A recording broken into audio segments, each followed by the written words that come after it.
I'm Tim Brookes, talking head and author of Guitar: An American Life, available at fine bookstores near you. And I'm thinking of doing a sequel to this book. And the book, thank you. And the book that I'm working on is called The Greatest Guitarist in the History of the World. So one of the reasons we're doing these short video conversations, discussions, storytelling, etc., is to see what we can make of this question: who was the greatest guitarist in the history of the world? How would you know? And right now I'd like to raise a different question, which is this even a good question to ask? And I'll tell you why.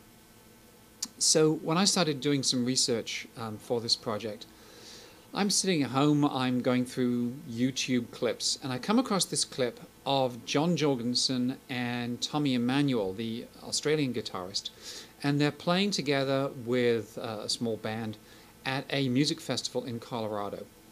And they are having a fantastic time, and it's a great piece of music. They're playing a Django tune, and John Jorgensen will play a piece, and Tommy Emmanuel will come in, and they'll sort of joke, and they'll play pieces back and forward, and they'll try and trip each other up, and it's exactly what live music should be. They're both terrific guitarists, and that music, there is no more fun music than gypsy jazz music.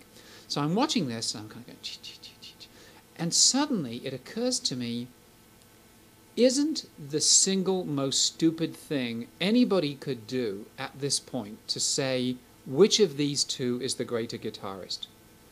Or even, is either of these two the greatest guitarist who ever lived? Are they better than Fapi Lafertin or Birelli Lagrène or any of the other great gypsy jazz guitarists?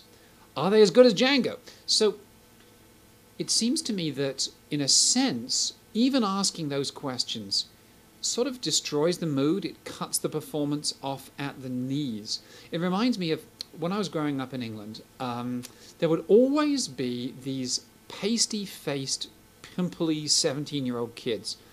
And they would turn up every time there was live music in the pub.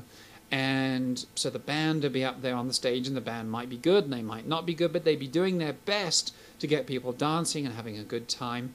And these kids would stand at the back, you know, leaning against the wall with their arms folded, and their attitude was, "Go on then, show me what you got. Go on, try and impress me. I'm not impressed." And there is something about that whole notion of making a judgment which really goes against what live music is all about. So that's the question of the day today.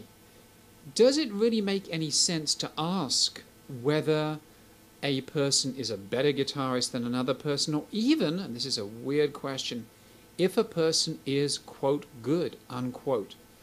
Or should you be doing something else with your emotions and your time and your mind? Should you be just kind of jumping up and down and getting your hair messy, you know, at that moment? So, as always, you know, we've got this little comments box down here, and I'd like to hear what it is you have to say. By all means, if you want to get into the spirit of the thing and continue our discussion of who was the greatest guitarist in the history of the world, or who is, and why, we want good reasons here, sure, by all means get into that.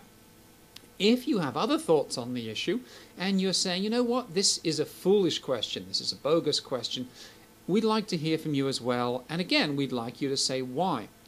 And this whole discussion may amount to the greatest discussion in the history of the world, or not.